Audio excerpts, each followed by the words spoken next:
कि इजलास के बाद सूबाई वज़ीर नासिर हुसैन शाह मीडिया से गुफ्तगू कर रहे हैं ताकि वो आबादगारों को इसका फ़ायदा पहुंच सके और ये जो मिले हैं ये चल सकें। इसी तरह एक दो और इश्यूज थे जो वहाँ पे लाए गए जो इम्पोर्टेंस के थे, उस पर ये डिस्कस हुआ है, लेकिन मेन इशू जो है वो शुगर केन के आबादगारों का था कि ताकि उसको हल करा सकें और शुगर मिलों को टाइम पे चलाएं। आगे डिले हो गया है, ये 15 नवंबर को पिछले साल भी शुरू हुई थी, लेकिन अब उससे ज़ायद है। आज डेट आप देख लें तो इतना 20 दिन का डिले हुआ है जो हमारे आबादगारों के लिए बहुत ज़्यादा नुकसानदेह साबित हुआ है। ये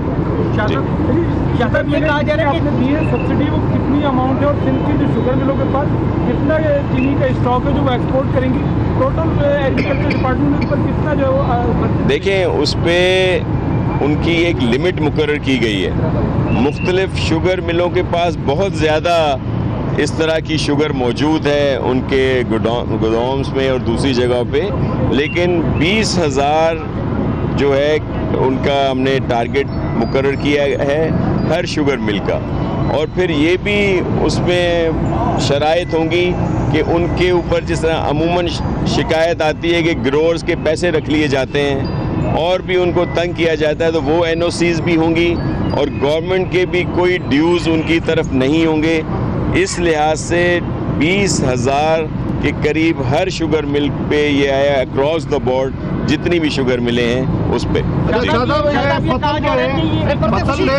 शख्सियत है अनवर मजीद का नाम लिया जा रहा है, जो उन्हीं के कहने पे जो है ये शुगर सब्सिडी भी दी जा रही है और पावर कंपनियों को अपोजिशन ने भी कहा है कि वो आगे जाके। देखिए, मैं आपको एक अर्ज करूं कि अगर सारी की सारी इंडस्ट्रीज़ जो हैं वो किसी एक शख्स की हों तो फिर तो आप बिल्कुल सही कह रहे हैं, कोई उसको इसी तरह का फ़ायदा पहुंचाया जा सकता है। लेकिन अगर उसमें कुछ हों और ज़्यादा दूसरे लोगों की हों जो रिकॉर्ड पे भी है, या मैं आपसे गुजारिश करता हूं कि आप इस तरह के रिकॉर्ड ले आएँ पूरी सिंध से, जो नंबर्स दिए जाते हैं कि ये सारी शुगर मिलें जो हैं मोहतरम अनवर मजीद साहब की हैं, अगर रिकॉर्ड में और उनकी मिलें हैं तो जाहिर है फिर हम ये सब्सिडी नहीं देंगे। अगर सिंध की सारी मिलें उनके हैं, अगर आधी मिलें भी उनकी हैं, फिर भी हम ये नहीं देंगे। ये आम लोगों को दिया जा रहा है। पीपल्स पार्टी अवाम के लिए बात करती है, अवाम की लिए सब्सिडी दे रही है, लेकिन उसको गलत रंग में पेश किया जाता है। जब कोई तरक्याती काम कराते हैं तब भी कहा जाता है कि जी वो नाकिस हैं, जी देर से करा रहे हैं, जी ये हो रहा है। नौकरियां देते हैं तो कहते हैं जी वो अपनों को बांट दी, जी नौकरियां बेच दी। मतलब इस तरह की हर अच्छी चीज़ में ये चीज़ें आती हैं। आपने पावर कैप्टिव्स की बात की, वो इस वजह से हमें टैरिफ नहीं मिल रहा था। पहले भी आपको बता चुके हैं हम लोग कि वो नेशनल ग्रिड में जो बिजली उनसे प्रोड्यूस होगी वो नेशनल ग्रिड में नहीं जा सकती। जो इनके पास इख्तियार हो फेडरल गवर्नमेंट के पास कि वो जिसको चाहे दें, ये उन्हीं लोगों को मिल सकती है जो इसके गिरदो नवा में रहते हैं, वहाँ पे जो गांव हैं, रूरल एरियाज हैं। इसीलिए गवर्नमेंट या नेपरा हमें वो टैरिफ नहीं दे रहा।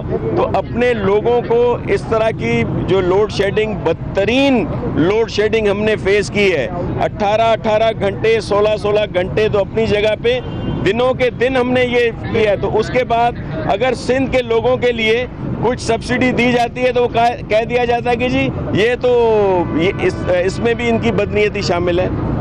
खुदा का खौफ करें इल्ज़ाम लगाने वाले। शाह साहब ये बताएगा कि हाइड्रेंट के लिए नए कवानीन बनाए जा रहे हैं, पहले ही पानी का मसला जो है वो अभी तक हल नहीं हुआ, K4 भी मुकम्मल नहीं हुआ, दूसरा भी बेस मंजूर हो गया, कुछ हुआ नहीं। हाइड्रेंट किसके लिए मंजूर किए गए? देखें, बिल्कुल हाइड्रेंट कोर्ट के अहकामात के पेश नज़र ये सारे कवानीन बनाए जा रहे हैं।